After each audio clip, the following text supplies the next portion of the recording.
everyone. You're listening to Heaving Bosoms, the podcast where great friends recap romance novels and other kissing media while giggling, trolling each other, and generally delighting in the other's brain. Oh, and shouting about talented creators. Okay, you've hereby got 3 days, including this one, to send in your thoughts on St. Vincent and Evie, Devil in Winter, and the Clapus verse in general, if you want to make it onto our celebration episode.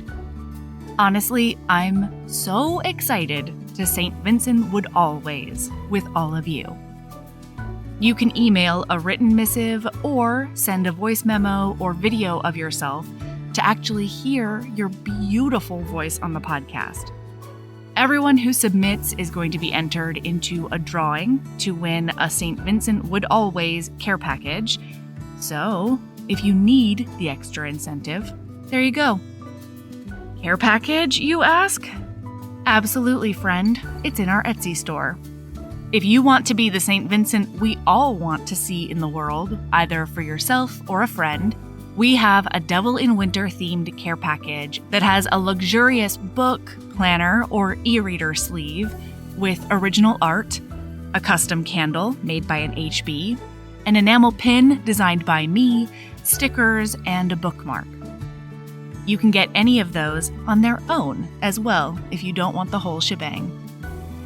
If you're a Heaving Bosom supporter on Patreon, you need to hold on to your butts firmly, because parts 4 and 5 of A Court of Silver Flames are coming out in the next couple of weeks, and the perfect and hilarious Naima Simone and I will be doing 2 episodes on Season 4 of Love is Blind. I didn't know there was a Season 4 either, but the first half just came out. So there's big things, big plans, and I'm super stoked. Today, we've got one of my favorite people, Kimberly Lemming, back on the pod to recap a fantastic contemporary romance by Mimi Grace. How did we fit jokes about parrots in shirts in a recap of Make a Scene by Mimi Grace? Stay tuned to find out.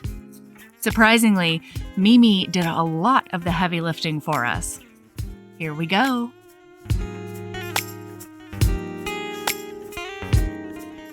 Oh, hey. Oh, hey. Kim Lemming's back! I'm here! I'm so excited. Yeah! It's time! Couldn't keep me away if you tried. Oh my god. I missed you! How are you? I missed you too! I have been fantastic, actually, and I have a new bar scene that I go to with my fam because I'm a weirdo who hangs out with her sisters and cousins. That's not weird. That's great. If mine were closer, I'd force them. Well, every Friday we go to this bar for karaoke night, and this one dude gets up there and it's just like this skinny dude. You think, oh, he's probably going to sing a rock song. No. Hey, no. He doesn't just sing a rock song. He sings Katy Perry. Oh, no, I wish. That would have been hilarious. But this guy drops to his knees and starts growling out the most intense death metal rock I've ever heard. And I'm just like, good God, where are we? Are we at a concert? What is this? That's amazing. He does like the full-on growl. The full-on, this man roared into the mic and I like almost dropped my beer. Like, what the fuck is that? I love it. Did you get a chance to talk to him afterwards? Or was it one of those things where you were like, you're entertaining from 18 feet away? Oh, I just left him be because after that he was like jumping around with his friends. I'm like, he's got this. I'm not going to bother that's his cute. night. Oh my gosh. Do you sing? God, no. I mean, I will get up there and sing karaoke. Is it good? Absolutely not. Do you have a go-to song? Yeah, Fat Bottom Girls by Queen. I don't know what it is. It's just yes, it gets you pumped for the night. Yes, that's actually one of my go-to songs too. Really? Yeah, that and I Feel Like a Woman. Yes, hilarious to do in public. It's hilarious. My cousin Ari constantly sings Dolly Parton, and she can actually sing. Oh shit! Like, oh, it's amazing. Nice. Oh man. Yeah, that's fantastic. Oh man, Fat Bottom Girls. Someday we have to do Fat Bottom Girls together. 100%. Yeah. maybe the universe would implode, Yeah. because of the goodness that was happening. It might happen. I don't know. It's dangerous, but I think we should try it. It might destroy the world. It might end world hunger. We don't know until we try. It's true. It's true. And we can do that for everyone else, Yeah. We're selfless. Okay. With you? What's been going on with me? Oh my God. I've been getting ready for St. Vincent's Day. Ooh. Yeah. St. Vincent's Day is nearly upon us, and I am very excited about it. So, yeah, I'm doing a special episode where listeners can send in audio clips of themselves and be on the podcast talking about St. Vincent or whatever. I just got a really cute one about how one lady was getting a tattoo and she was trying to imagine the comfort thing that St. Vincent would give her while she was doing the tattoo. Oh, it's great stuff. So anyway, yeah, I'm pumped about that, getting submissions, and it's super fun. And then getting ready for a Polycon too. Are you going to a Polycon? I am not. Damn it. Maybe next year. Yeah. I'm going this year. So stoked about that. And then getting ready for the Kickstarter to launch. So that's so exciting. All the shit's happening all at once, as usual. And then in April, I have my birthday and Ember's birthday. Ooh. And then Michael's birthday is the first week of May. So really, like, everything happens right in spring, basically, for our family. A lot of birthdays lined up. Yeah. Ember and I are the fire signs in the house, and we often have emotional fire sign duels. And Valor and Michael are usually the ones who are like side-eyeing us, being like, God, chill out a little bit. Which one is Virgo? Is that like a fire or air? Ooh, I don't remember. I thought it was air. Let me look. Okay. Are you a Virgo? No, I am a Libra, but I was trying to figure out what Virgo was because both my sisters are Tauruses. My mom is a Virgo. So I'm like, am I just the only air sign in a house full of earth signs? What is this nonsense? No wonder I just ignored all of them all the time. Okay, fire signs are Aries, Leo, and Sagittarius. Okay. Air signs are Gemini, Libra, and Aquarius. Yep. And then, sorry, I'm scrolling. Earth signs are Taurus, Virgo, and Capricorn. And then water signs are Cancer, Scorpio, and Pisces. So I was just trapped with all the earth signs. God you damn were. It. You were. Yeah, you were. Oh my God. Okay, so you chose the book this time. I did. And it's super cute. It was super cute. So we read Make a Scene by Mimi Grace because I love her. She's my go-to when I want a contemporary. Ooh. And I loved it. What did you think? I loved it. It was Excellent. So cute. It was a delight from start to finish. I feel like it had a really good balance of like like both of the main characters were very grounded. Yes. And yet it still managed to have conflict that I completely believed. And, just a smattering of dirty talk that did not go amiss. No, it did not. Oh, Kim. That's a little bit of the dirty talks that, might have done some things for some people. Who knows, really?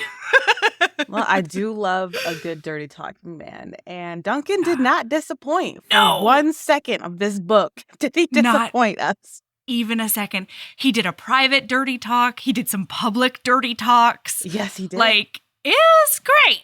That's all I'll say. Yeah. And I also really liked that she sort of set up a heroine who you would think is like kind of meek and, a little bit downtrodden and that kind of thing.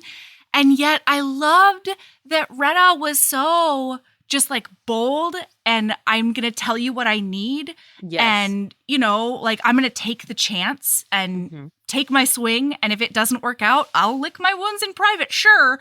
But I don't know. I just felt like, with all the glasses pushing and, the way that she interacted with people, I feel like Mimi Grace could have leaned into being, sort of like the wallflower kind of heroine.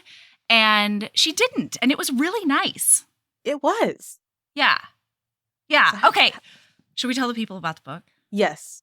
At some point at this podcast. Yes. At some point. Yeah. At some point we should probs get to it. Okay. So we've got Retta. Mm-hmm. And Retta is at a family party that fucking blows. It does. Her family sucks. I'm sorry, Retta. They do. Retta, girl, like you can just cut some ties, you know, like if you need to. Ooh. It's okay to go no contact, Retta. For sure. Yeah. Because I don't remember, it was years, right? That she dated Chris. Yes. It was like 2 years minimum, I feel like. 2 Maybe years. 5? It might have been 5. Listen, it was a metric fuck ton of time in human years. Listen, listener, it was enough times that he shouldn't have just run off with her fucking cousin, is all I'm going to say. Oh, that is the crux of the issue, listener. Kim has nailed it right on the head. She's at this party where she's already had to deal with this fucker dumping her and then finding out 1 month later via social media that he is dating her cousin now. Yep. So she has already had to deal with that. Already been like, I'm just going to take the high road, she said to everyone. I'm going to seem unbothered. It's going to be fine. And then she's at this party, just like trying to have some punch. And they announce that they're getting married in 2 months. In 2 months. So soon. Wow. And like here's the thing, right? A lot of her family is like, oh, like, are you okay? But it's sort of in a pitying way. Oh, they're definitely fishing for info to use against her later. That's fair. Ooh, I didn't think about it being that nefarious, but I will go with you on that. Well, I think front. about the way that she talked about her family and how she basically knew they were only there half the time to like see how she's doing and like gripe on that. Like they're always pointing out how she's signal, how she's doing this and that. And just like they seem like the type of family that loves the drama. And I'm just like, girl, run. They do. Yeah. Yeah, they do. That's not support. No.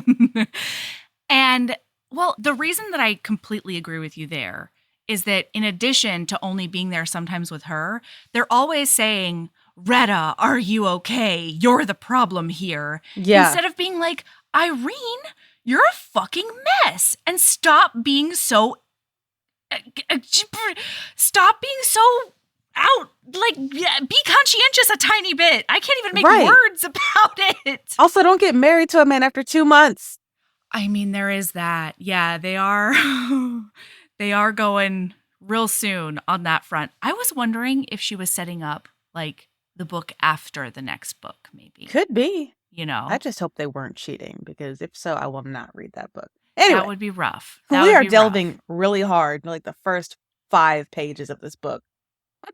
I mean, but it sets up everything else basically. It really does. Well, so she's a bakery owner. She's been a small business owner for a little while. And her bakery fucking rules, and she's really talented, and she's got a great staff. And so professionally, she's doing wonderfully. But there are 2 issues in her life right now. One, she has to find a date for the engagement party and the wedding. Because I do like her. She's sort of like, I'm going to throw up a big middle finger and show everybody I'm fine. Like, come hell or high water, go fuck yourselves. Go fuck yourself. And I really like that energy. I like that energy out of her. I respect it. Yeah. The other problem is that these new assholes next door keep on taking all their parking spaces. And by new asshole, we should point out it's just the gym that just opened up. And they never agree to the parking situation where they all get shafted with the shittiest parking spots. They didn't. No. So then all the people from the bakery is just like, we need to get them to knock that shit off because those are our parking spots. Yeah. So then she goes to confront the sexiest man alive, apparently. Honestly. He's looking good head to toe. He's got all the muscles because he does own a gym, so why wouldn't he? He's Mr. Boxer Man. He's Mr. Boxer Man. God, boxes are hot. Where is my thought? Getting back on track. I'm distracted by muscles now. Anyway. Relatable she goes content. up to Duncan, the leader of the leader. Yeah, the leader, the owner. The fearless leader. I will follow you into battle, Duncan. Sir Duncan. Owner of the gym. This is not medieval times, kid. No, for the rest of this thing, I'm only going to see him in a suit of armor. He is Sir Duncan now. He's fighting the scourge. Yes. And she's like, yo, bro, you're taking our parking spots. You have to park over here. And he's like, oh, all of the shitty parking spots that none of you wanted because we got here last? How about no? He's like, where in our lease agreement does it say that? And she's like, well, it's kind of an unwritten rule that apparently I was a doormat and just abided by. So, of course, naturally, he's like, I'm not just going to give my team all the shitty parking spots. That's not fair to the rest of us. No. And so she's just like, well, that really grinds my gears, but here's a new plan because I do have this other problem. What if you just be my fake boyfriend for a weekend and I will give you my parking spot? Yes. Like, two parking spots. And he's like, and she goes, you're out of your mind. Yeah. You can have one parking spot. We'll alternate the other ones. And I will throw in these blueberry scones that you seem to like. The blueberry scone recipe. Yeah. And he was munching on them scones, y'all. Yeah. He was all about it. And he's like, no, I want the recipe. And she's like, fuck you, no. And he's like, then no deal. And she's like, God damn it. Fine. Fine. Recipe. Fake boyfriend, recipe. And that seems like an okay negotiation, you know? Does. Yeah. Like, I think it worked out pretty well. It does shaft her pretty hard because she seems like the type of boss who would be like, I made the deal, so I'm going to bite the bullet. Y'all get the other 2 parking spots when we have 2, and I will figure the rest out. So, yeah. So okay. The other things, though, that happened right before this is that she's been, like, fake dating, or not fake dating. She's been, like, online dating. Yes. And so I forgot about the date.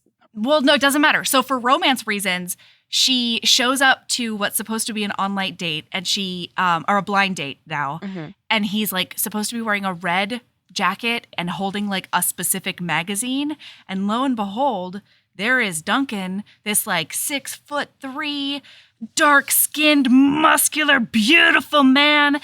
And she's like, oh, I didn't know that my friend was setting me up with this type of man. That's a good-ass friend. That's a hot man. Like, that's, wow. So she just sits down at the table and starts jabbering at him. And then she's like, so Steve, what do you do? And he's like, I am not Steve. So sorry for that. And then she looks around the thing and like there's just a regular dude who's also wearing a red jacket. 10 times less hot. It's very disappointing. Yeah, he's a nice dude though, you know? Nothing wrong with them. He's just wasn't nearly as hot as Sir Duncan the boxer man. When you go from Sir Duncan, it is a mighty fall, you know? Oh God. That precipice is steep. So, like, they have a fine date, and she's like, I would see him again, but then he ghosts her. She texts him a couple of times, and he ghosts her. So then, when Duncan comes in to be like, we'll talk parking space now, she comes up with this thing on the fly, and I loved it. Mimi Grace is so funny, because the moment it comes to her is when she, like, turns away and then looks back at Duncan, and, like, a cloud behind him has moved and he's like haloed in light, and she's like the old-fashioned cartoons. Like, is this the answer? And then she does that hard business lady negotiation. Yeah, she does. Yeah, it's fantastic.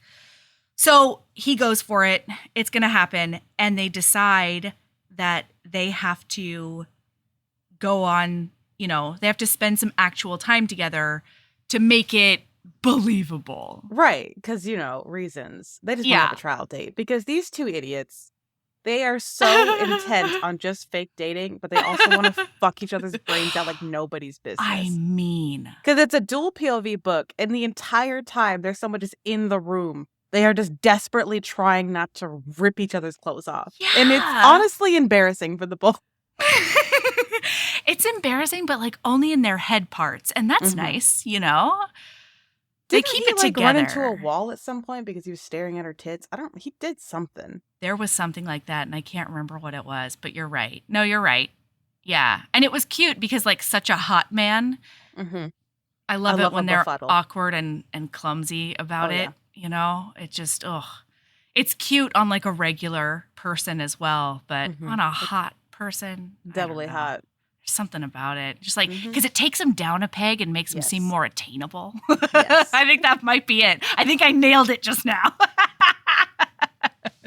You are human, I say to myself, Okay, so this is actually now like the second fake dating book that I've read. Last week, I recapped Boyfriend Material with Mhm. Blair and her friend Nice. Brian. Yeah. Mhm. And what I don't remember in any other fake dating book, I might be just like, Swiss cheese memorying things, but I really like the idea in both of these books. They were like, we have to go on fake dates to like either learn about each other or, Mhm. make it so it looks real even when nobody else is looking, that kind of thing. And I don't know. I think it amps up the trope a little bit more. I don't know. There's something about it that makes it like extra. I mean, I enjoy it. Yeah. Because I feel like in all the other fake dating books I've read, it's been like they start getting close at the event and then another event will happen. And so they have to like Mhm. keep it going or whatever, But I really like this, that they're just like going on a date so that they can make it believable for everyone else. Which honestly makes more sense because if you just show up at an event with a rando, people around you are going to know you're with a rando. You don't know how to act around them. Absolutely. Absolutely. Yeah. Hey, HBs. I started an Etsy store. Did you know? Right now, it's full of all the St. Vincent items you need because St. Vincent is thoughtful and cozy all year round. We've got a book sleeve to keep your books, planners, e-readers, or really anything else safe when you're on the go. The inside is fuzzy, and they feel so incredibly lush in your hands. I went round and round with the manufacturers to make sure I had just the right thickness. Those feature art of St. Vincent and Evie during their carriage adventure that was painted by the amazing Mayara Faraz on one side, and then I created a St. Vincent Would Always wreath on the other side that has a bunch of little Easter egg items in it. There's a St. Vincent Would Always warm brick enamel pin. It's like, if you know, you know. I designed a special edition Marriage of Convenience candle that is specific to Devil in Winter, with the help of HB Jen at Post Pouring Company. It combines dark amber for St. Vincent and rosewood for Evie, and it smells so delicious. It's hard to even wrap my brain around.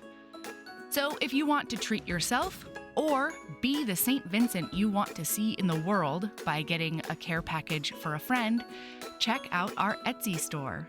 The link is in the show notes. So she chooses a really creepy bowling alley, like a rundown, creeptastic bowling alley that I thought was really funny. Yeah.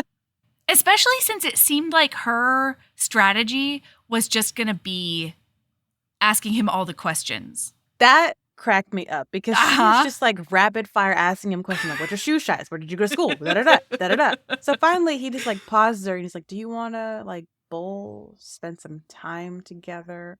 Or you just want to keep asking me really creepy, intrusive questions? Yeah. And she's just like, I guess we could bowl. She's like, oh, yeah, I guess this would be more appropriate for something like a coffee date. And we could probably also do this via email. Ah! So she spends the first half of their game kicking his ass at bowling.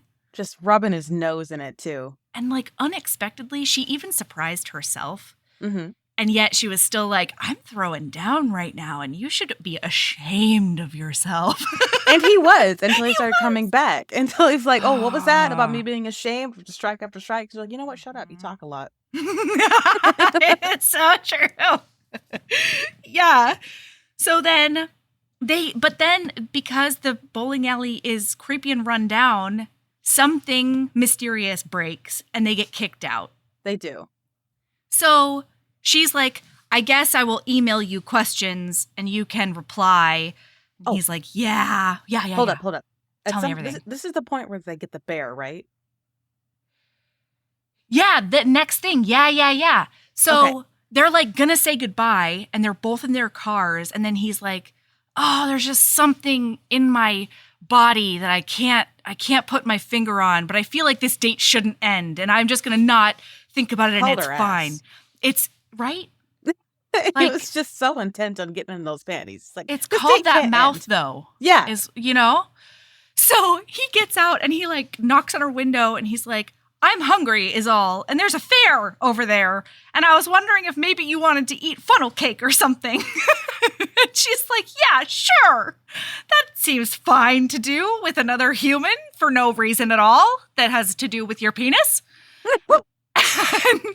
And so they go to the fair and like, I don't know, listen, she hit on something id for me when they started eating mac and cheese, and he was like, they started eating that mac and cheese, and he was like, I was really enjoying the bite until she made this moaning sound around her mac and cheese, and then I blanked. I couldn't think about anything else. This man, from the start of this book, is fighting for his life. Anytime she so much just like looks at him with her big doe eyes, he's just like foaming at the mouth, staring at them titties. She's just like, "Oh, he's too hot for me." Meanwhile, he's just like, "What do I need to do? What do I have to do? What do I have? Do I need to be on my knees? I don't fucking care." Right? I'm Sir Duncan. I will move mountains for you. I am benighted. Oh my God.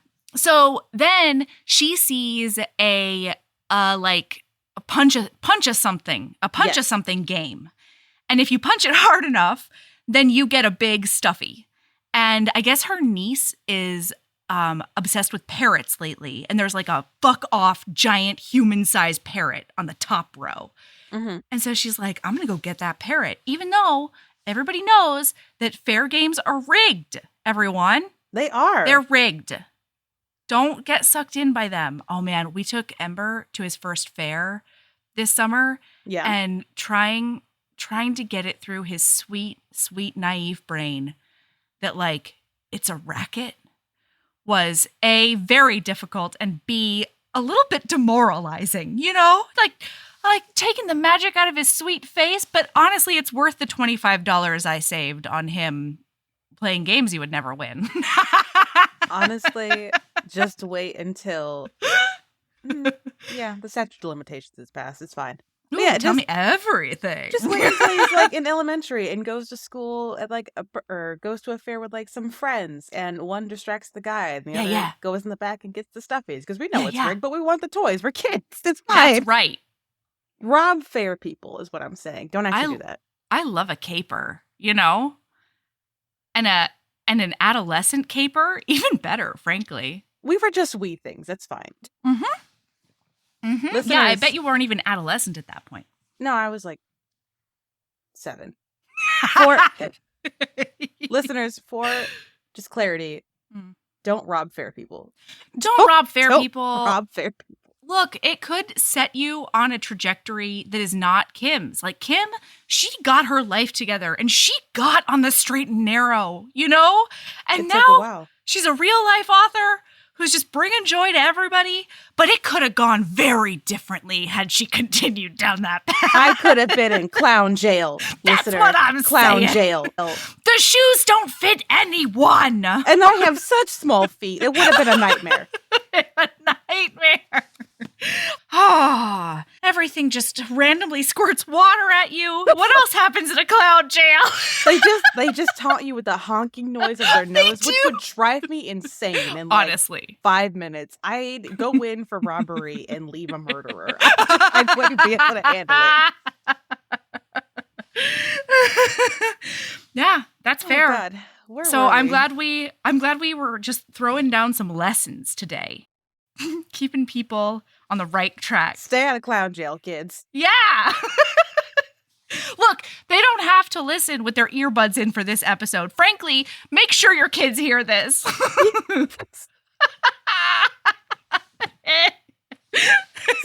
at their fair, they don't go to clown jail and they don't steal that parrot. They do, however, win a teddy bear. Because, you know, he's a boxer and the game is punishing things. It says, like, new high score, it says. And then he gets her that fucking parrot. Amazing. Was it a parrot or was it a bear? I thought it was a parrot. Okay, we'll go with parrot. I don't know. So the parrot has a shirt, which is important because naturally, as they're walking to the The I parrot realized has a shirt. That's important. what a weird sentence that is. It's one of my favorite things you've ever said to me. God. Oh, shit. It starts raining, which is why it's important. As a damn it, Melody. Parrot has a shirt, and it's raining. And so she's like, oh my God, my hair. And he's like, I got you, boo. Makes a bonnet out of the parrot shirt and like wraps her hair because hair care is important. I fell immediately, which is why the shirt was important. Okay, I was not besmirching your point. I was just saying that the construction of the presentation was fantastic. Oh gosh. Okay, so they get rained on real hard, and like before they run into this restaurant, she's like, "Oh, his body is giving off so much heat, and oh, I shouldn't nuzzle. Don't do a nuzzle, Retta. Oh no!" And I'm like, "Do the nuzzle. Do it." Nuzzle. She's Romance trying real reasons. hard not to sniff up that man stench, which is directed at me once again because I am the weird bitch that's always sniffing the dudes, looking for the sandalwood scent. It's true. It's true. Yeah, I still creep my husband out sometimes. Yeah. On the couch. He shouldn't smell so good. That's what I'm saying. Don't hit my pheromones so hard, and then you'll be safe, is all. Rude. I know. But instead, he'll be like, "No, what are you doing?" He's like, just trying to play video games. And I'm like, all up on his neck. Oh, boy. That's love, though. It is love. So they end up at a restaurant. Yes, they do. And then there are so many like random things in this book that she managed to make not feel random or out of place. Yeah. But like, as we say this sequence of events, like parrot shirt bonnet, the next thing on the list is cake eating contest. Yes. And I don't know. It's just so good. Anyway, so they torture themselves with cake. They do. And I love that at first it was just like a fun idea, and then they found out that they're both competitive people, and they are compatible on that level. And it was hilarious to me because at the bowling alley they were fighting against each other, but as soon as they found out that there was like a prize on the line for the cake eating competition, at one point Duncan was like, "Oh my God, I can't eat anymore," and he's just like, and she goes, "You are a goddamn warrior. You will eat this cake with me." That's right. Come on. And he's like, "You're Sir right, Duncan! You're right." Ferociously eating this cake and just making themselves sick as dogs. It's so good. And the best part is that it's one of those fake prizes where the prize is you don't pay for the cake that you didn't have to get in the first place. Yeah, there was really no reason to go that hard. It's really just a punishment either way. You either get hit in the stomach or you get hit in the pocketbook. But the glory is all. The glory. She sees the Sir Duncan inside him, and she understands how the glory is important to him. And she rises to the fucking occasion. And then the very important thing that happens is that one of the things is you get a commemorative photo. Yeah. And so he dips her in the photo. And it was something. It was great. What a great idea. I think it was his idea, too. Yeah. Yeah, that's a big romance right there. Yeah, that's why he made me a little mad when he was going to be the one that quit. Like, no, you suggested this cake eating competition. You don't get to bail on me. I swear to God, I will haunt your soul if you fail me in this endeavor that you invited me to. And that she had to rise like extra high to meet because she's a baker and that cake was dry. It was so dry. Like, that's a mean thing to do to a professional baker, you know? I'd be so upset. I guess the buttercream was on point, but like still, I don't know. Okay, so then they have to get an Uber. And because of the human-sized parrot, everyone, they have to sit real close to each other. Yeah, they do. Ooh, they didn't put the parrot in between. each No, other. because that would be which- silly. Who would do that? No, only Bing Boom Bong Safety with Aaron would do that because the middle seat is the most dangerous seat. But we're not Bing Boom Bonging safety right now. We're Bing Boom Bombing proximity. And speaking of proximity, as I have mentioned, Duncan from page 1 of Yeah. seeing this woman is fighting for his fucking life.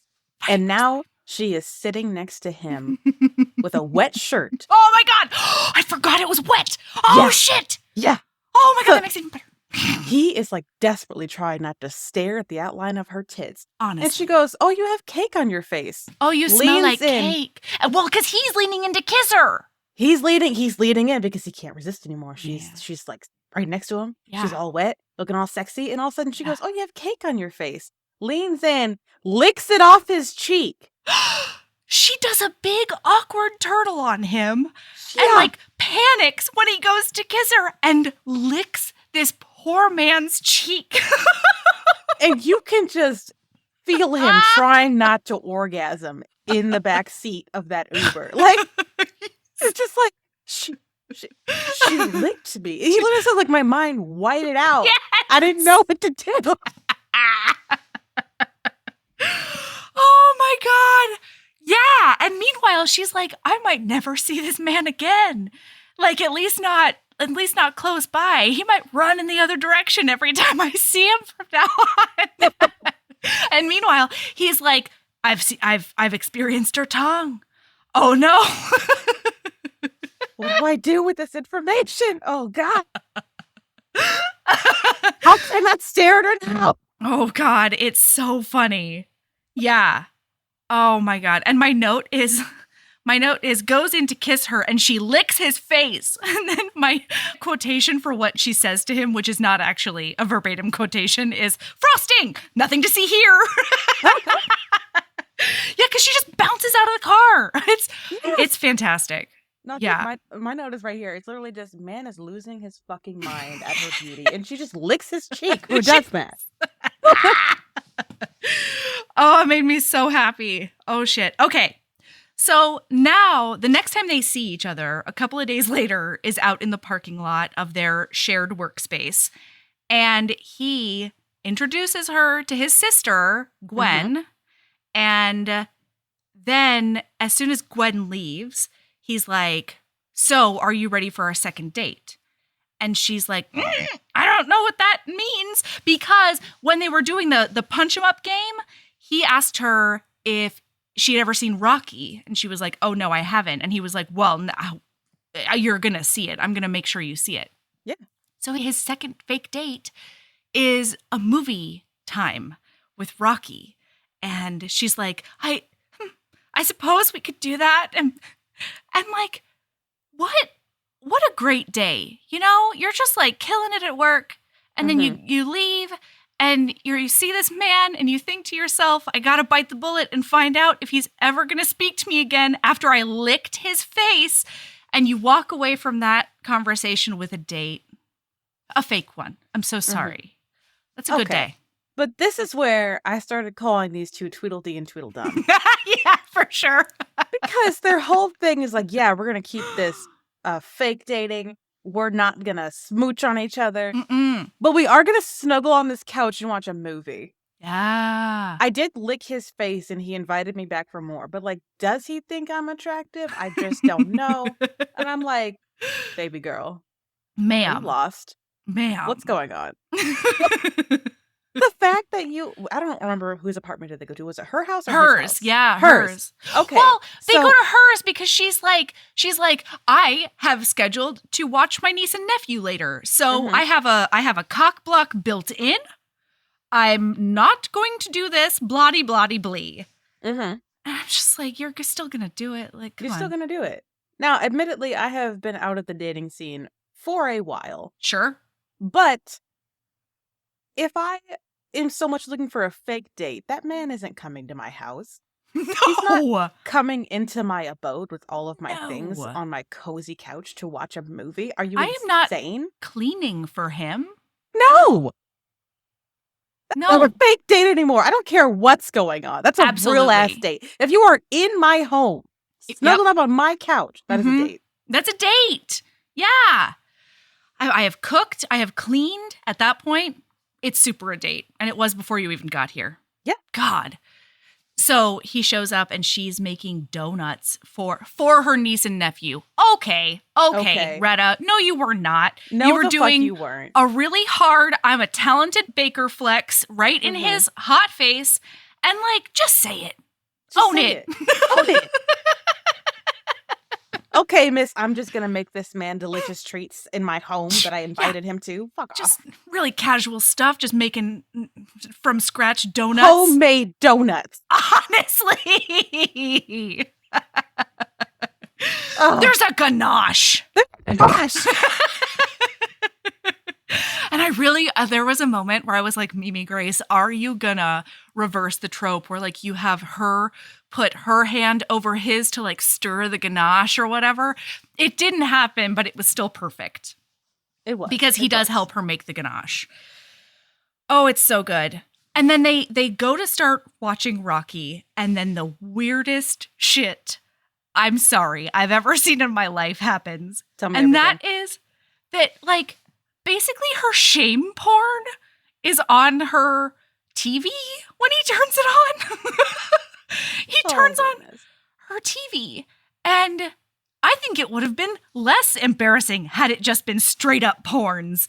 Yeah. Instead, it's her like crying the moment. It's basically the Miss America moment, but she's winning a baking competition, like a huge baking competition.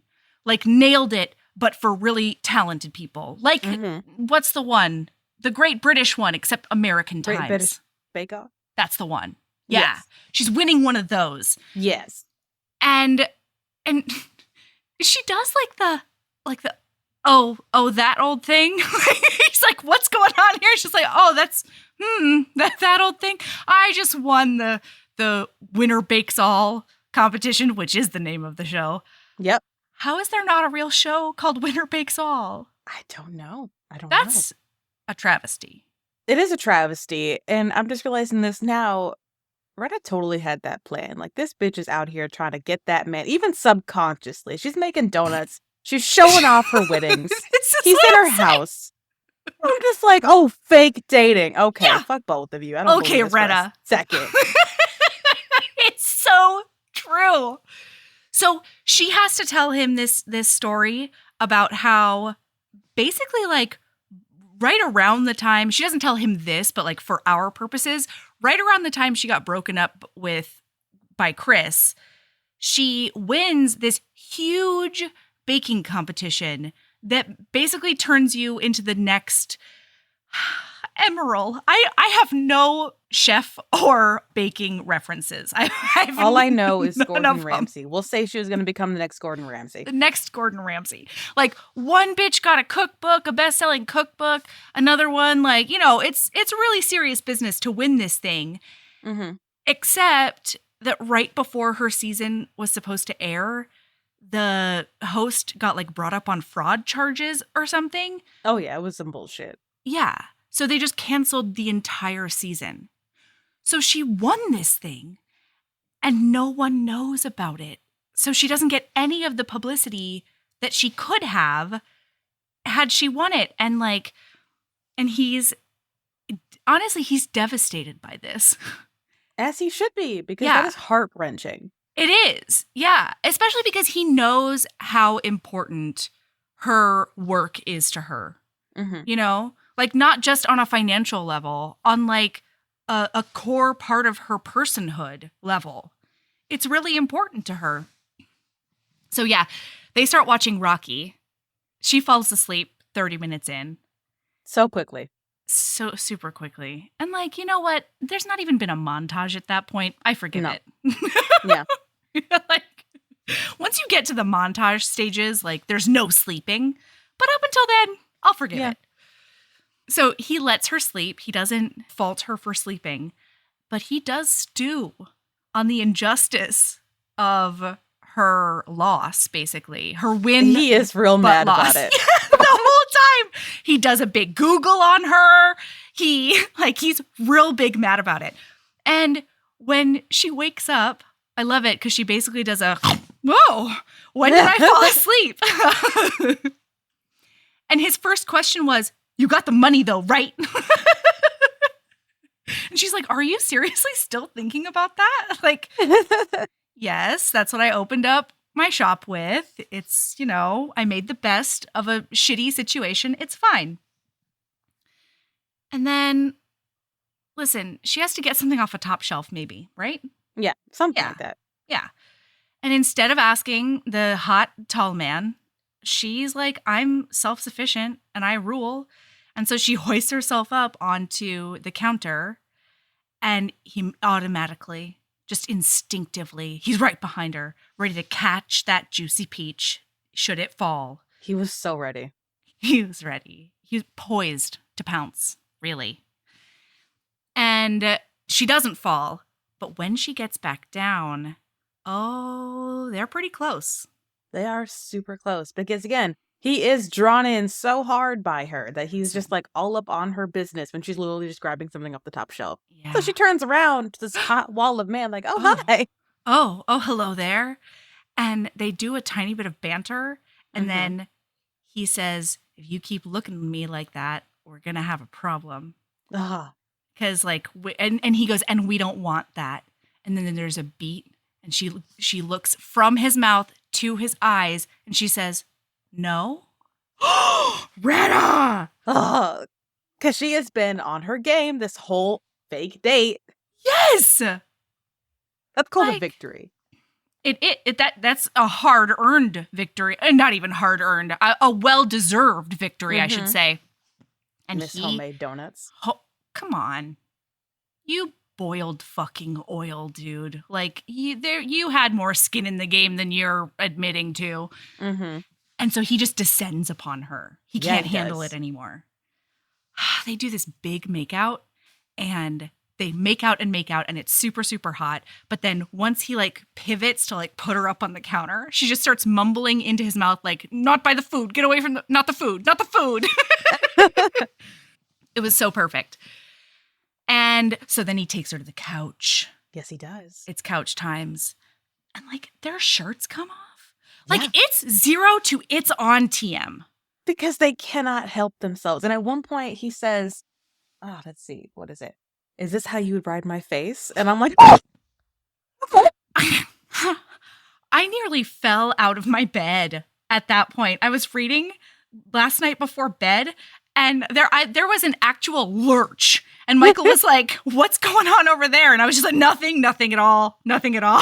See, I was listening to it via audiobook and cleaning my house. So I hear the line and my head goes, what? Yeah,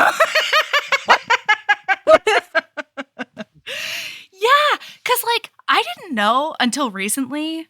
I think it might have been in one of the Dangerous Tides book recently. There's some sort of thigh ride. And I didn't know I liked a fictional thigh ride so much. But that's what she's doing on top of him. And he says to her, he says right in her beautiful eyes, is this how you would ride my face? Oh, God. And meanwhile, her titties are out, okay? They're out. And he's doing a big dirty DJ, moving those nobules around. Oh, nobules. That was a whoopsie. The word of the day, listener, is natural. No! It's so true!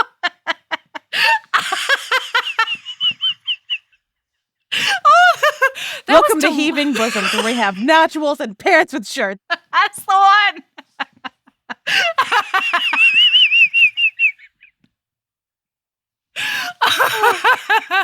That was delightfully unfortunate. Oh, shit. Oh. So, it is hot and heavy. There is no stopping these horses once they're out of the stable. Except, there's a beep from outside. Somebody's buzzing her apartment because there are children here. Right. Her cock block that she immediately forgot about as soon as the cock came out. I mean, relatable content. I don't blame her. Yeah. And they're early. They're half an hour early when she's doing a thigh ride. Honestly, the one and only day. Ugh. Anyway, he's very cool about it. He like tosses her bra. They get dressed. He meets the children. He meets her brother. Mhm. It's kind of fantastic. And then they're gone. Bye. Now she's going to like she has to switch gears and play with children. Honestly. Oh, so mad for her. Oh. I was a little bit heartbroken. Just like, oh, you poor thing. Honestly. Yeah. Okay. Then the next thing that happens is she runs into Steve at a catering event. Yes. Steve, the date that she thought ghosted her. Mm-hmm. And she's fixing to be like, we're cool. See you never. Because he says, oh, this is awkward. And she goes, not really. Yeah. Because she's so, like, I love this energy out of her. She's like, you ghosted me? I don't give a shit. Watch me walk away, Steve, is what she says. It turns out that Steve didn't ghost her. She took down his number wrong. So he's just like, hey, I don't mean to be like rude, but like I thought the date went well. What's going on? Honestly, like, justice for Steve. He did. He was like, can I just ask why? Yeah. Why you never called back? I really thought we had a good time. So she figures out she wasn't ghosted. Steve's a good guy, but now she's totally into Duncan. So she's like, I'm so sorry, but I am seeing someone now. And he's like, you know what? Good for you. Yeah. Which I love that the other guy in the story was just like a nice man, because we don't get that a lot. He's just a good dude. He's a good man, Samantha. A good man. That's right. And you know what? Justice for Steve, because he's a giver. I'm certain of it. He goes down just as much as Duncan does. He's not right for Retta. Not more. That's what I'm saying. Yeah. Anyway, justice for Steve. He wasn't right for Retta, but I would take a novella, you know? Yeah. If Mimi Grace wanted to do a newsletter magnet, I'll be there, is all I'm saying. Even if she just says, Steve gets a happy ending, I would be satisfied. I just want to know that Steve is okay. Steve, who we find out later, is the child of 2 therapists. Is he? Yes! I missed that part. Oh, he's going to be fine no matter what. Like, he's always got that mental health on lock. That's what I'm saying. Yeah, he's very well adjusted. Now I'm much more interested. I know! Thank goodness. Honestly, it was a stroke of genius that Mimi Grace did not put that detail in until like the very end, basically. Right. I'm just like, I'm sorry, a man born into therapy? It sounds like fucking unicorn. Right? Yeah. So, yeah, she's like, this is the other thing, Kim. To your point, all right? Mm-hmm. She's like, oh, I'm so sorry, I'm seeing someone right now. And then she has the audacity in her inner monologue to be like, I have no idea why I just said that. I'm not actually seeing him. He's so fake, is Duncan. He's just like, yeah, it's shut so up, fake that I just rode his thigh. But it's casual. It's giving passing thought. Like, yeah, what the fuck? And I turned down a guy that I have legitimately been interested in before. Yeah. Retta. It's Tweedledee and Tweedledum, I swear to God. It works for me. And after she's done with Steve, we get like Duncan talking to his friend, who apparently there's like a party going on, and he's like, oh, you should invite that chick that I met. And then he goes, it wasn't a real date, he says, after shoving his tongue down her throat and asking her if that's how she writes his face.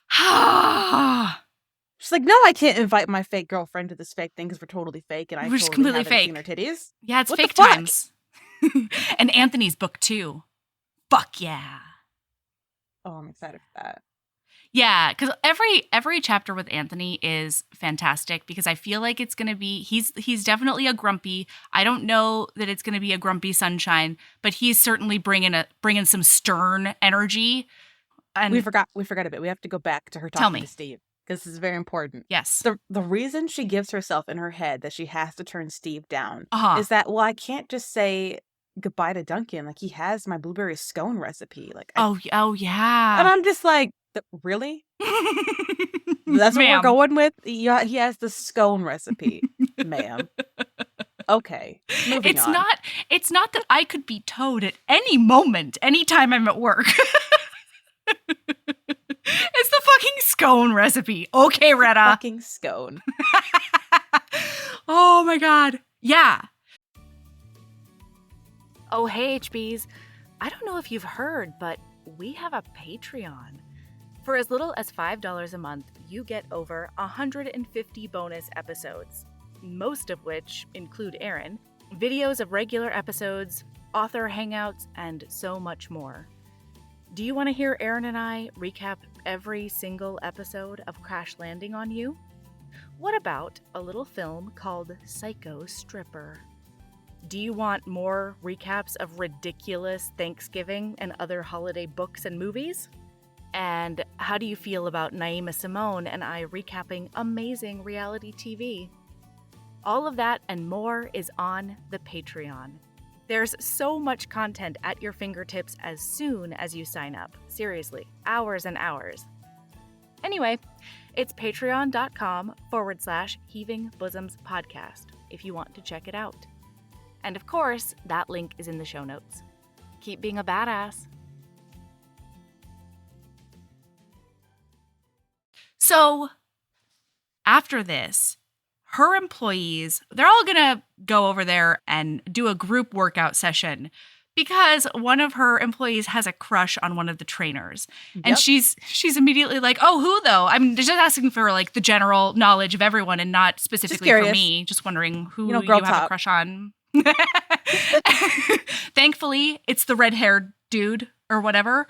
And she's like, the sigh of relief she exhales in this moment is very telling, Retta. And then they're like, oh, Retta, you should come. And she's like, oh, I couldn't possibly. I don't have the right clothes. Oh, I'll just put on this flimsy sports bra. Oh, no. Possibly might fall out. We don't know. Twist my arm, employees. She did have a valiant effort though, because she thought she had exercise clothes in her car, but they were stained. She gave it a try. It's like a whole thing. Yeah. I might be being too harsh on Retta. We maybe give her a little bit of grief, but she deserves it. She does. So they're at the gym and they're just like, oh, sorry, we have only room for the rest of you, but not Retta because booking issues. Yeah. She's just like, oh well, I guess it wasn't meant to be. But then, who comes walking around the corner? Sir Duncan! Sir Duncan. Fucking steed! And this is what cracks me up. Because he cannot function if she's in the room. He is in mid-convo with another person. Sees her in all her bootylicious glory. Stops dead. Damn near crashes into a wall. And just like what's here? And he does a big giant smile at her. He does. Like, it's so cute. Like, he was probably doing some sort of orientation meeting, trying to sell a membership to this person, and everything goes out the window as soon as he sees Retta is there. His mind just whites out. It does. Fighting for his life. Fighting for his life every second that she's in the room. It's true. So he's like, oh, what's going on here? And she's like, well, my employees are going in. I'm just leaving, though.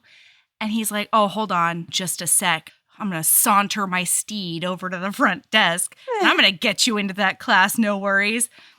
And then he says, oh, hey, everybody, how about I just give you some TLC, some personal owner touch, and show you how to, like, wrap your wrists and do all the things.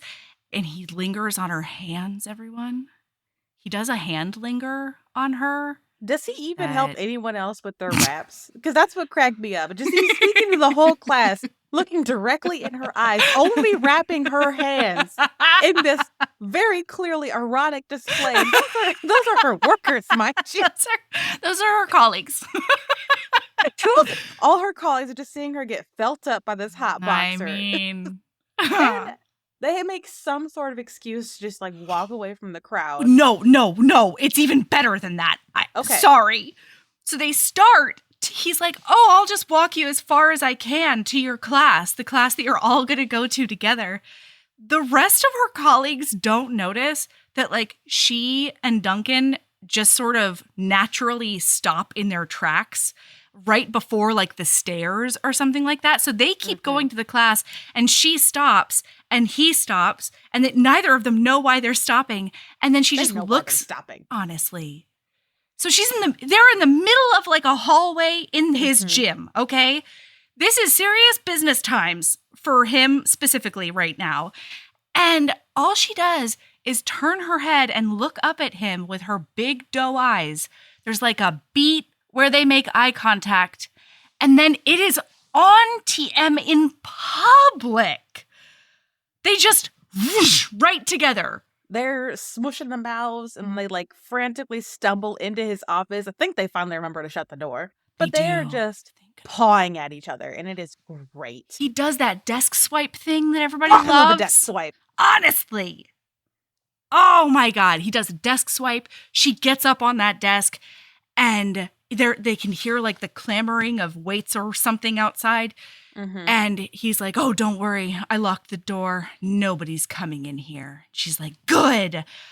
And like her pants are off now. Like favorite thing in the whole wide world. I think she pulls up her shirt and pulls her sports bra down.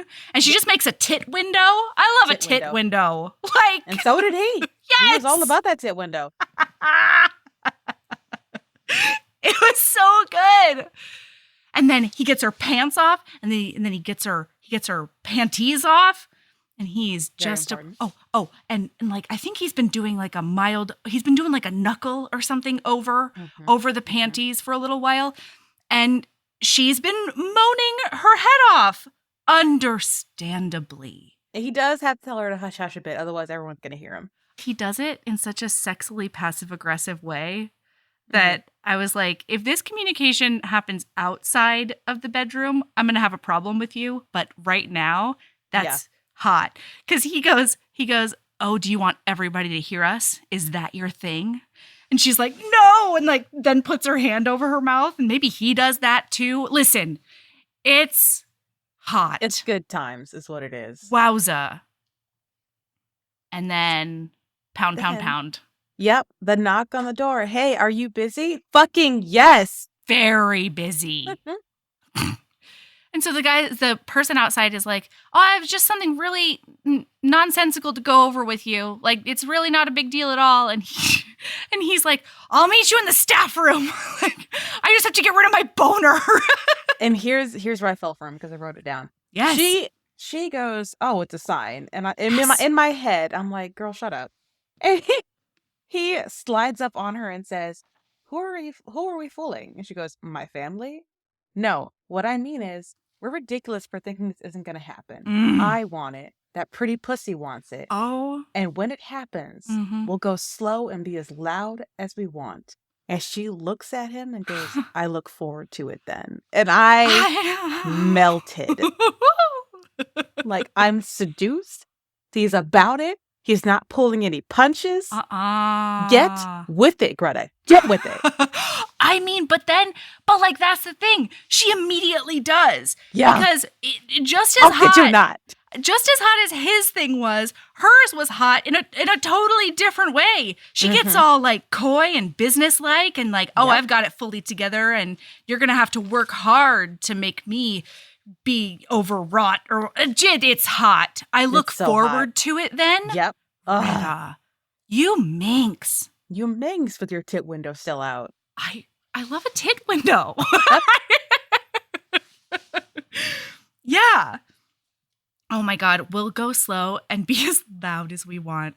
Don't threaten me with a good time. Don't. Oh, Jesus. It's engagement party time. She's like, okay, so in between all of this, two things have been happening that we should just like sum up. One is the subplot for Duncan, which is his parents are finally getting divorced and they should have, years ago, and they're going to throw a divorce party and they want he and his sister to both do speeches at the divorce party. And I'm just like, haven't you done enough for that to them? Like, what is this? Like, you do the speech yourselves. Like, this is your responsibility, honestly. His whole thing is like, I don't trust relationships because look at my parents and their failed marriage because they've almost gotten divorced like 5 times. He's so done with it. He doesn't even think it's going to happen this time, but he's like, whatever. Yeah. And then her thing is that she's got 2 besties. One is Kim, who is like pregnant out to here. And super preg. Yeah, and then Nia, is it Nia, I think? And she's like a fashion lady who jet sets places. And so they get together because they're getting her dresses for the engagement party and for the wedding. Because the only formal wear or semi-formal wear she has, her ex has seen 4 times because of the events that he went to with her when they were together. Ugh. Yeah, and you can't wear that dress. No! Honestly, burn it. Burn that shit. Burn it. Mm-hmm. Absolutely. Yeah. Yeah. Funeral pyre for that nonsense and the rest of the... So they do a shopping. It's great. Now it's engagement party time, and she's wearing this slinky black dress that they picked out together. Yeah. Great stuff. And of course, as soon as Duncan shows up, they're eyeing each other real hard. And she's like, oh, I wonder if people can tell that we're lying. I'm just staring at this man like I want to live 1,000 lives in his eyes. Like, I don't think people know. Honestly. They'll know we're frauds. Fraud what, Stella? I mean, Retta. The fake part is the fraud. His finger has been inside you. What fake part? He has seen your clit, okay? He hasn't just seen the vulva, all right? He's been there. It's literally been all up in your business. Like, the hood has been retracted for him, okay?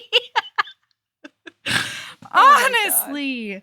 The ridiculousness of this woman. They're so cute. I love them so much. Oh, Tweedledee and Tweedledum, you nailed it. Yeah. So she is, okay, but he is noticing that, like, it's extra weird because every single family member they see is like, oh my God, Retta, you are here. You came. Like, does this mean you're coming to the wedding? Yeah. And he's like, I knew it was, like, serious, but I didn't know it was this intense. And I don't, he has no frame of reference for it because she hasn't given him any context at all. Mm-hmm. So he does such a good job in public of, like, doing just like enough flirting, and it's super quiet and it's right in her ear. Mm-hmm. And it just keeps her sort of, like, grounded in like a sexy way still. Yeah. You know? I don't know. It's really, really good. So then they go to sit down at the table, and they're like, oh, we waited so long because we were canoodling over by the bar. There's only so many seats left. They notice that the seats next to the bar are reserved. Okay? Mm-hmm. Seats next to the bar are reserved. So they go to, like, a middle section, and we're not told that there's any kind of notification for, like, the seats that are around them, right? Mm-hmm. And yet, when the couple gets there, of course, for romance reasons, they have to sit across from Retta and Duncan. Naturally. And I'm like, who were the seats reserved for then? Like, yes. Who were they reserved for? If it's not reserved for the bride and groom, the fuck is going on? Listen, this bar was reserved for the loneliest singles who I've only invited Honestly. for the schadenfreude of watching them watch me get married. Mm-hmm. Absolutely. They're people I hate who I want to get drunk and sloppy, watching me be my happiest self. Fair enough. It's villain era. I like it. So while they're sitting there at the table, so Irene and Chris are the couple, and, like, it's awkward town, you know? It's so awkward. He's really cute though because he, like, talks up her baking and how talented she is. Mm-hmm. And then Chris does a bit of a douche nozzle at them, and he's like, "Oh wow, boxing, I've never understood it. It seems like, just, Neanderthal nonsense or whatever." Also, shut up. Get out of here. We didn't ask for this. We didn't ask for your opinion at all. And so before he can defend himself, she jumps in and she's like, no, it's a sport that requires, like, agility and stamina and strategy and stuff. Like, I don't know what you're talking about. Hyping up her new man. Yeah, he loves it. Oh, he does. He's preening. He is preening under that praise. Uh-huh. Then he goes to the bathroom. Mm-hmm. And he overhears two people behind him talking about how shocked they are that Retta's there.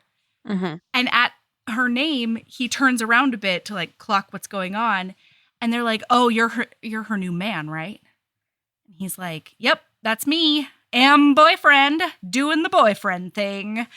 And they're like, wow, it's so amazing that she's here. I would never be able to attend events like this for an ex. Right. And that's when he's like, oh, That's what's going on. everything makes sense now. Everything makes sense. But he doesn't say anything to her.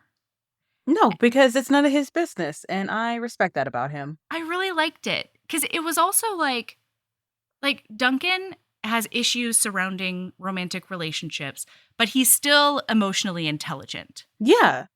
And so he's saying to himself, A, it's not my business. She would share it with me if she wanted to. B, she probably has some kind of feelings either for her ex or like about her ex still, and that's understandable. It makes how I'm falling for her really suck if she does have feelings for her ex still. And more than that, my discomfort with that should not be her problem. Mimi Grace, thank you so much for writing these emotionally intelligent men that Thank know you. how to think through their problems. Thank you. Yes. Oh, it's so nice. Yeah. It's so nice. It's just delightful. Yeah. So then he asks her to dance because he's like, you know what? We just got to get some bodies on bodies. We got to distract her from all this bullshit. Yeah, we do. And they start talking about like how it's kind of like prom. And he's like, ugh. She's like, no, I liked it. And then something about like he thought he got something on his, he's like, oh, I got my, thing out of the jacket or whatever. And she's like, yeah, I'm returning this dress. And he goes, oh, well, it's kind of sad. I really like it. And there's this adorable pause.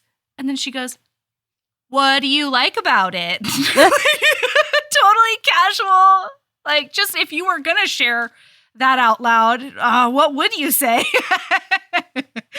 And then he pauses for long enough that she's like, that was a really weird question. Like, she does an apologetic Cookie Monster at him.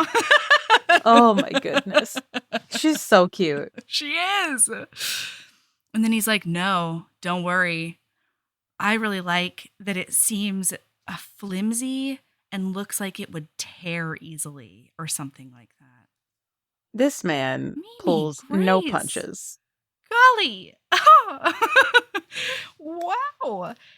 And so she does the most relatable thing I've ever seen written on the page of any literature. And that is, she says, would you like to go home now?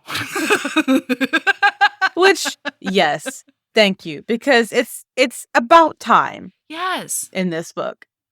I loved it. And he's like, hard yes, absolutely. What do we need to do to accomplish this? They say their goodbyes. They get in the car and he starts with a knee rub. And then as he's driving, he puts his hand up her thigh. And then he gets like right to the apex of her thighs, notices that there's a bit of moisture happening there. And he says, why is it so hot, Kim? Okay. He says, how long have you been like this for me? And she says, since we started dancing. And again, his mind goes white, which is very dangerous to do while you're driving. Don't do that. And she notices, Retta's a genius. And so she's like, focus on the road, sir. Yeah. I'll be fine over here. I'll keep the train going. And so she starts doing a bit of a clit fiddle. Okay. As one does. As one has to, frankly, in that moment. I imagine he's speeding quite a bit at this point. Has to be. Yeah. Yeah, absolutely. He says that later on. It's so good. He says like there are two moments where he asks her like, is this what you wanted?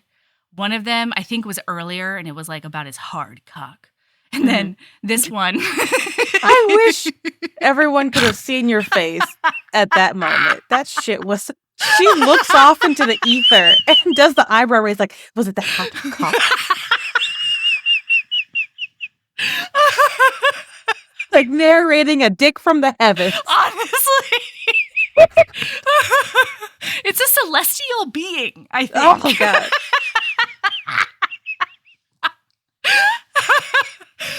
Oh, boy. Okay. The other time is when he's like, is that what you wanted? Me speeding and risking speeding tickets. Their flirting is so cute, but so stupidly hot. Yes, I know. Sometimes you're just like, oh. I feel like that shouldn't have worked, but it No, did. it did Let's though. keep going. The camera's rolling. Let's go. Yeah, right. To anybody else, I would be like, say less. But for some reason, get off me. There's a magical alchemy happening here. It's those boxer muscles. It has to be. It might be. It might be. Okay. So then they hustle upstairs. And boy, she does a beach. He says something like, baby, you've got to do something. And so she just hits her knees, and it's incredible. Yeah. At no one hesitation. Point, just boom, on the ground. Mimi Grace. Okay. You know what the other thing is? Like, I know, look, good romance authors, I know intellectually know what they're doing. Obviously. You're writing it. You're crafting it. You're doing all these things. But this is one of those moments in a book where I'm like, Mimi Grace, not only can I see that you know what you're doing, I see that you know what you're doing. Like, it's so good. Because the very last line of her blowjob is, or maybe it's not the last line, but it's in there. It's like he looks down at her and they make eye contact, and she says something like, oh, she loved having him watch her suck. Yep. Oh, golly. It's just... Getting a little hot in here. It makes me go up in my prim and proper register, you know? It's hot. Yeah. And then he says something like, oh, do you want all of me? Is that what you want? You want all of me in your mouth? And she's like, uh-huh. And you did not make the sound of a dick in your mouth. What? I have to paint an audio picture for the listener. I'm crying. Her tongue was literally in the bag.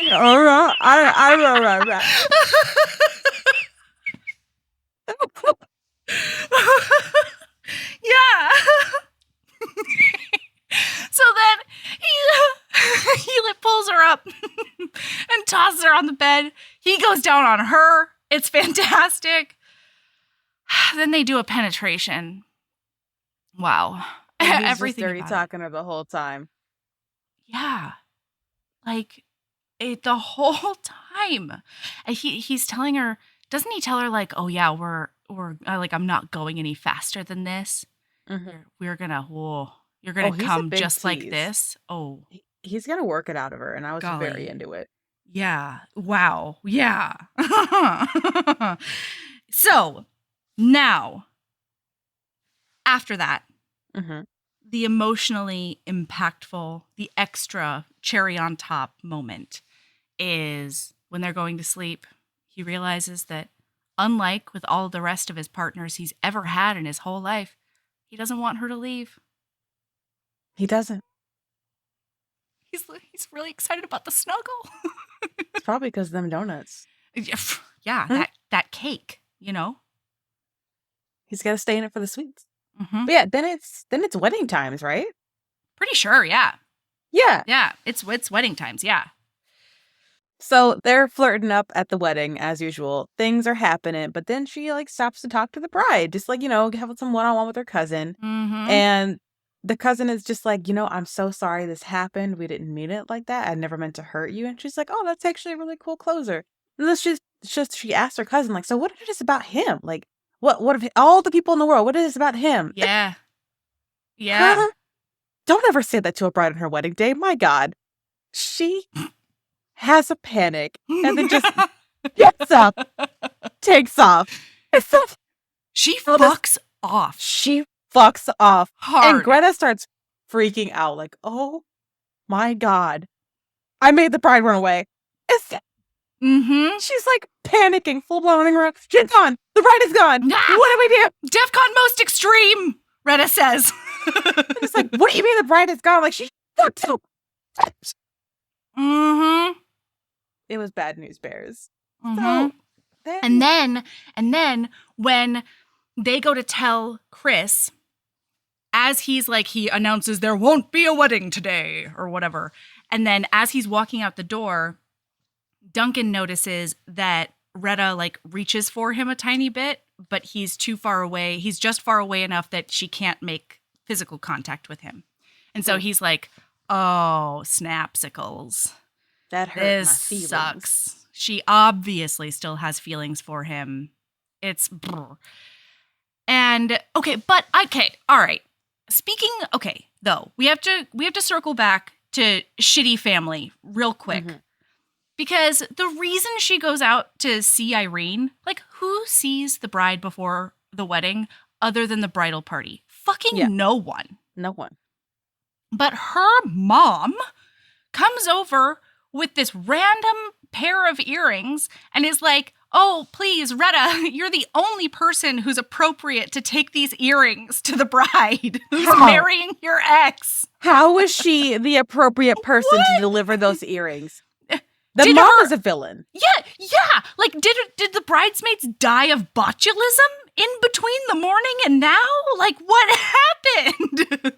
Did they get black plagued? Right. Her whole family is just out for the drama. Because why the fuck would you send her in there? I mean, there's a little piece of me who thinks that her mom is just an evil genius, though, because what would freak you out more than the ex of a person who's been like in love with your betrothed to be like, why him though? There are 7 billion people on the planet. Yeah. It was. She's an evil fucking genius. She wanted. She is. Yeah, I think that's what happened. So anyway, they're like staying at her grandmother's house, and her grandmother's a trip on her own. She's fantastic. She is. And after the wedding, they're like planning a pizza party that night because what else are you going to do? They decide to go back in the morning. But then Retta gets a random text about an eclair, and she's like, oh, look at the thing my colleague just came up with. I'll bring you some on Monday. And all of his sphincters clench up. Mm-hmm. He does a big panic, and he's like, Monday?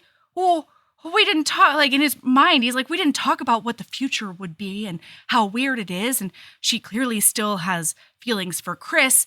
And he just stirs himself into a tizzy to the point that he has to escape. Yep, he flees. It's, wow.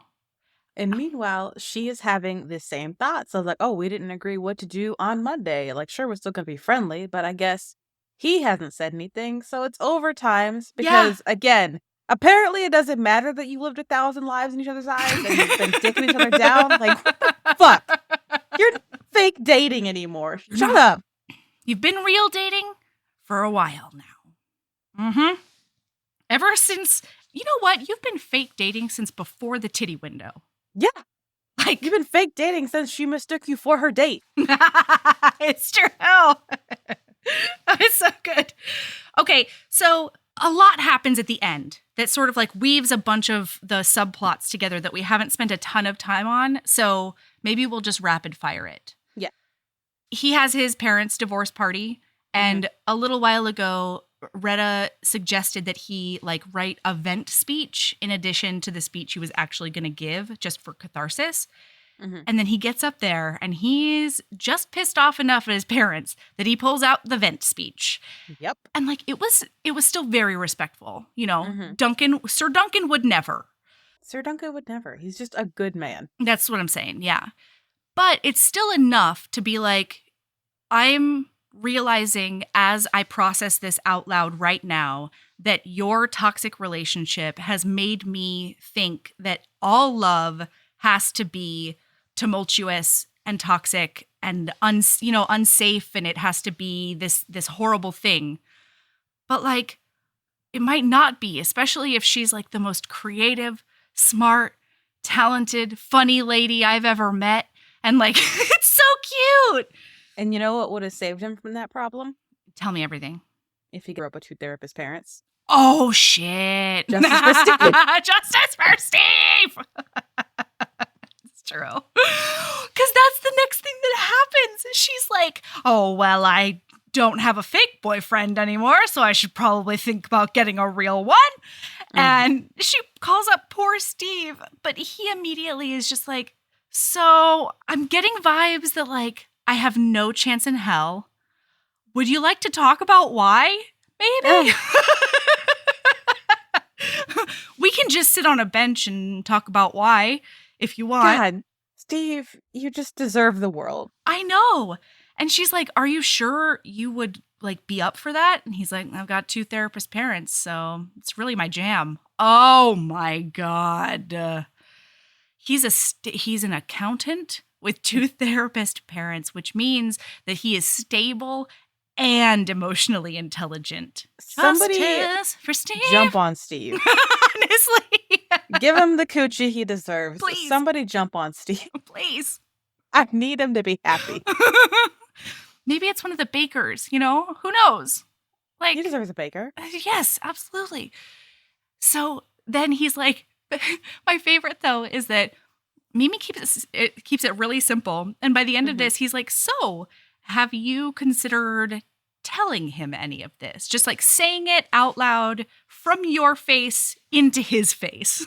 She's like, no, but I should.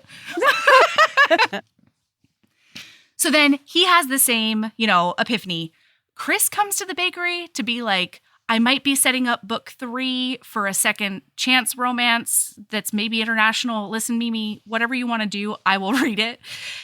And then he leaves, and then Duncan sees him leaving, and he's like, oh, I've got competition now. And because he's an emotionally intelligent knight, I was going to say king, but, he's Sir Duncan, he doesn't say like, oh, I'm going to, fuck him up or I'm going to blah, blah, blah. He's just like, I've got competition now, so I've really got to step up my game. I'm not going to give up. Yeah. So he goes in there. They're just about to have a conversation about how they both super love each other. And then somebody calls and Kim's in labor. So then we have to Kim calls. Yeah, probably. Yeah. But also, remember, she gave up her parking spot, and this just happens to be the day that her car gets towed. It's towed, so, everyone. Yeah. Who's going to drive very pregnant Kim and her to the hospital? That's right. It's Sir Duncan, because he comes in to save the day. That's what I'm saying. Yeah. Noble knight that he is. And listen, Kim is a G, because she is in labor, but she sees her friend walk in with hunkety hop man. And she goes, oh, you two got back together. That's fantastic. Tell me everything. She's having contractions. And listen, I have never pushed a person out of my being. Totally. But I love the fact that she was still all about the tea while that was happening. Absolutely. Yeah. And like, there's a piece of me, like thinking back on my labors, there's a piece of me that was like, I needed a distraction for sure at times, but I don't know that I'd be able to go that far outside of like what the fuck was happening with my body. She's incredible. Kim needs all the best friend gold stars. So they get her to the hospital. It's a boy. Congratulations. And Huzzah. Yeah. Somebody tells Duncan that, like, don't worry about Retta. Like, we'll take her home. Oh, and that's the father of the child. That's the one. Yeah. And so he does a bit of a sheepish shuffle off the buffalo back to his car. He's walking away. He's all sad. He's like, I could talk to her later, I guess. But he hears his name. And he turns around and she's running out of the hospital. And she's like, we didn't finish our talk. And he's like, I know, I have to tell you something. And they talk at the same time. And it's so cute. It's so cute. And then finally he's like, it's been real for me for a while. And she's like, oh, me too. I'm super in love with you. And me with my headphones going, no shit, you idiot. Right? Come on, Tweedles. You've been dumbing it up. And now they're together forever is what happens. Yeah. End book. Happy endings. Period. The end. Period. The end. And then they went home and had a bunch of orgasms, probably. I mean. They better have. Absolutely. He had to reference her pretty pussy at least like 3 times more just in that reunion sex, you know? Ah, Duncan. Golly, Duncan. Really. Great job, Duncan. And great job, Mimi. Yeah. Great book. Loved it. Loved it. Okay. So, wow. Thank you for choosing this book. Yes. Thank you for reading it with me. It was fantastic. Yeah, absolutely. And we have to do, what's the next book we're doing? Sweet Vengeance. I already read that one, but oh man. Now, I should warn you and every listener, there is...